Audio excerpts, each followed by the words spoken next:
You might be wondering what we're doing out here in the middle of the night, and the sad answer to that is it's not midnight, it's barely supper time. That's just the reality of Canada in December. I had just assumed that this was a 92 series because there was a sticker on the valve cover that said it was, except I get looking and these Jake heads say Model 71 on them.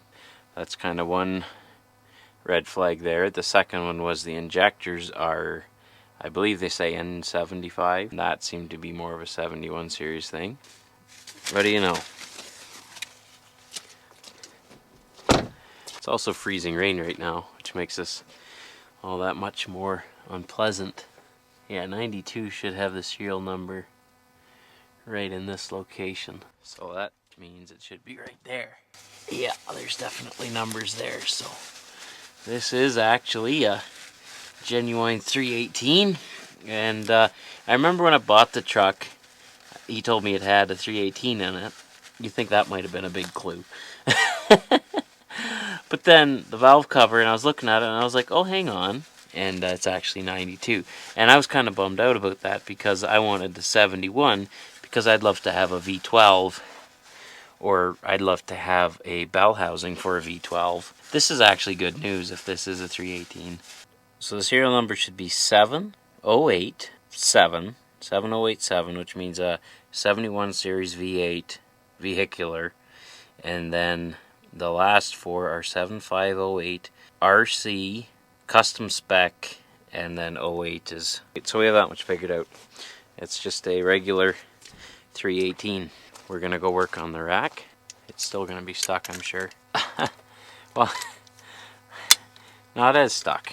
Doesn't really matter. I am going to purge the fuel system, and I am going to put some lube in all these injectors. So actually that is a 1/2 inch. So we'll take off the injector lines, blow the old fuel out, and then pressurize a bucket with new fuel in with conditioner. And before I blow that back through the lines, I'll squirt brake cleaner. I'll cycle these a couple times with a brass punch. I'll put in some WD-40, and then I'll blow the diesel back in, and then we will try to run this old thing. And everything else is here. I am going to take the old brass punch, and I'm just going to give the injectors a whack and see if they do stick.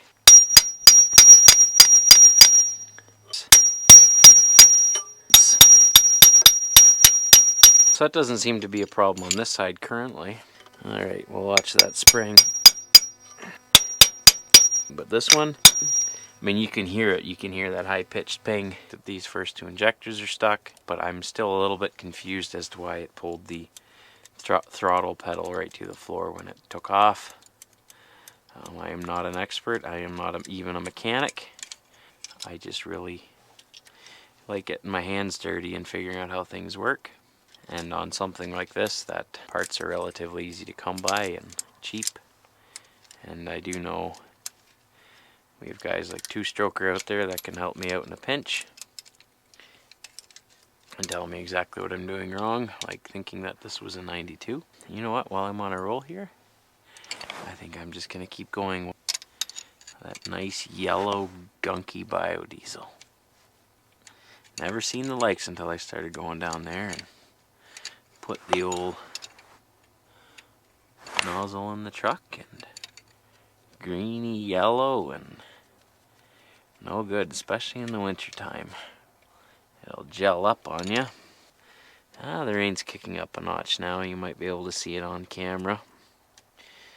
It's 0 degrees Celsius, so right on freezing and raining. Honestly, it's probably some of the nicest weather we've had on a December 10th. So I have a 5-gallon bucket full of good diesel. And I think if I put the air chuck in the fuel line that I took off of the fuel filter, I can pressurize that with the air chuck. And then put the air chuck in the filler cap with a rag to pinch off the airflow. Then I should be able to blow fuel all the way back to the injectors. I was thinking about how I was going to do all of this nonsense, and that is what came to mind. Actually, I have the fuel line off, the fuel line that goes from the filter to the pump. 71 series were introduced in 1938. So by the time that this particular engine was made, they were pushing 40 years of this 71 series engine. Alright, now from the looks of it, the plunger on the number 2 cylinder here is stuck down. Yes, and on the first cylinder it is also stuck down. So see, I don't know how I'm going to get a vice grips on the head of that injector. I assume I haven't had these rockers apart ever.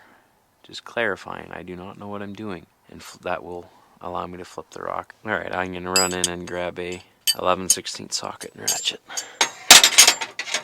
So I'm recording this with my GoPro, and then I have the small rig light on the cold shoe, and then I'm using my Comica mics plugged into the GoPro, and I have that on a Joby pod, and for doing this sort of work, that really seems to be the ticket.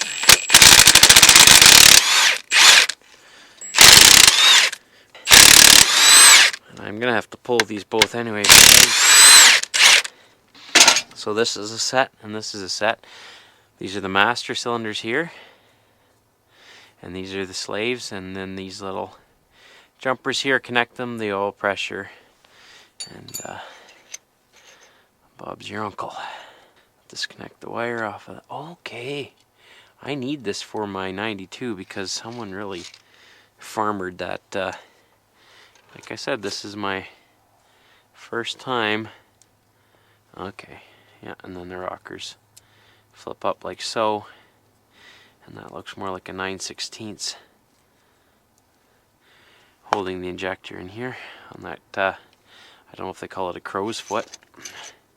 It's just a totally random guess. I can only imagine that somewhere there's a Detroit mechanic yelling at the screen right now. And I know, I don't really know what I'm doing. No one else is here to tell me how to do it. There we go. And then we'll really think I bit off more than I can chew.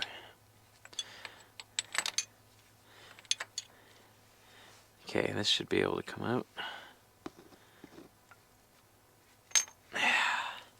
And now this, boop.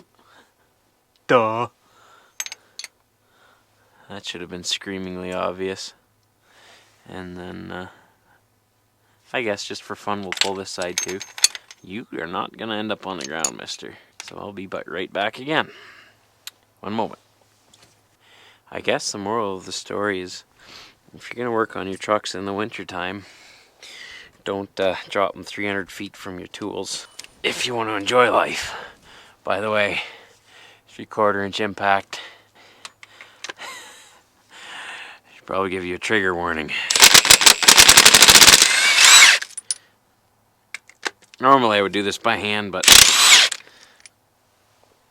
I'm not normal. Grade 5. Probably keep them with the crow's foot. You can see that. I'm not sure if the term for these is actually crow's foot. That's just what I'm going to call it. I have read the service manual, or whatever you call it, big fat book for the Detroits, or tell you how to do a lot of this stuff. I have read it, although it's been probably 2 some years. There's probably a lot of no-nos going on.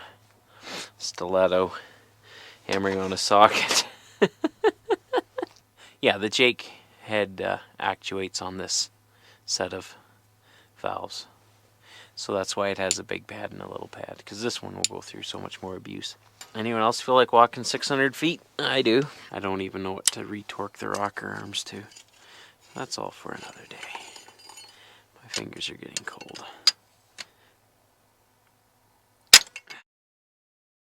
Alright. Well, 2 strokes ain't lying. That works. Brake cleaner WD-40, and fingers crossed. Remember years ago I was cleaning a head off for a 3406. I went through about 2 cans of these in an enclosed shop, and the next day was pretty rough. Comes right out at you, doesn't it? Now that I have a new type of cancer, because I did that without gloves. Luckily I'm not in California, so it probably won't hurt me. I wouldn't use this stuff in California. You could get cancer. Out here it's safe.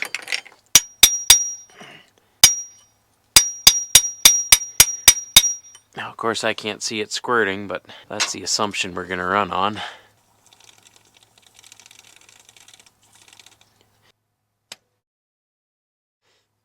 Alright, so that one popped up. Ah! There we go. And that seems to be happily bouncing. Let's try the rack, just for fun. Look at that. The rack is free, so it was these two. Oh no, my wallet took off. It just wants to get all greasy too. How am I supposed to put my wallet away with greasy fingers? I guess it wants to watch.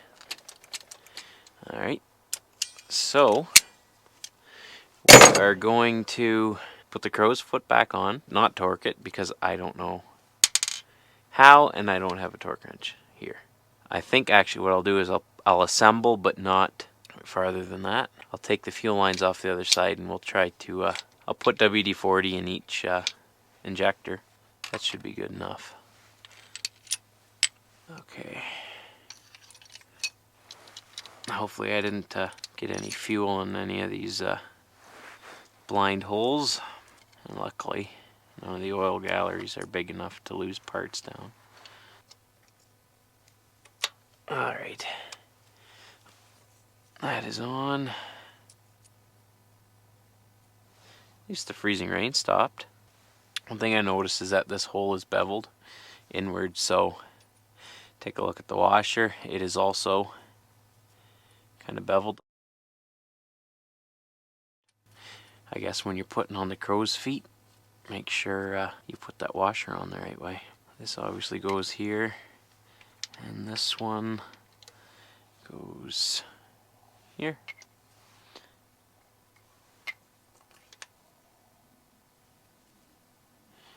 I also need a new cap for this valve cover. Or someone must have just been having a laugh when they put that 92 sticker on. Anyway, it fooled me. But like I said, I'm glad this is a 71. Because then we can go to a V12, and not sure if I'm going to be able to find one with jakes or not, or if I'm going to have to steal the jakes off of this one. If anyone in Ontario has a V12 kicking around, I'm not really looking right now, but I'm not looking. Now from what I can tell, this is not directional, and the way it gets its oil, I'm going to have to double check what is up with this end of the, so I guess this would go in this way. I guess I'll be able to tell on the video as well when I take them.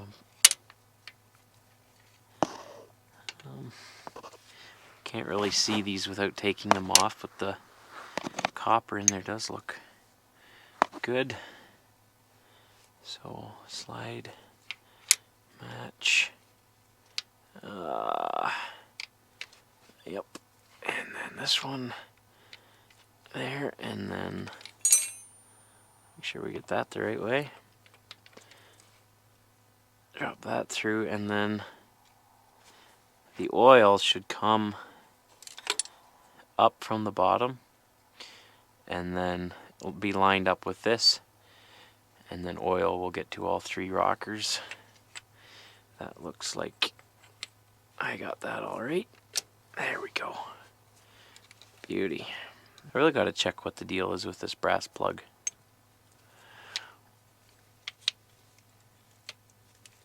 Might as well set the jake heads in here. Do this one first, I guess. It's more or less lined up.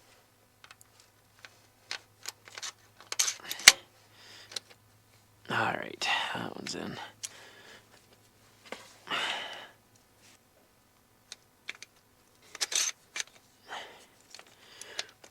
Alright. Now we're back in business. Those fuel lines, and these fuel lines. Alright, we're done with this side. So I'm gonna cut it off there for tonight. I was gonna show you the progress on the 87, but the doors are actually not here. They're getting a little paint touched up. I ran over the cab here with the first stage of chemical guy's paint buffing stuff.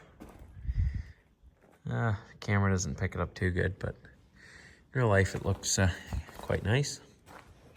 For the age of the paint, the bunk is pretty much how we left it. It's been re-insulated and the bed back in, but all in all, that's pretty normal. Got another piece fabricated that is couldn't get from Dirk's, and that was this for the HVAC here. Got this made out of stainless instead of the rotten steel that they are from factory, and they rot out right away because that's, of course, where all your salty air and everything comes in, all the water. So we got that fabricated out of stainless, and that is another thing that we can easily make more of and ship if you want one of those. Anyway, thanks for watching.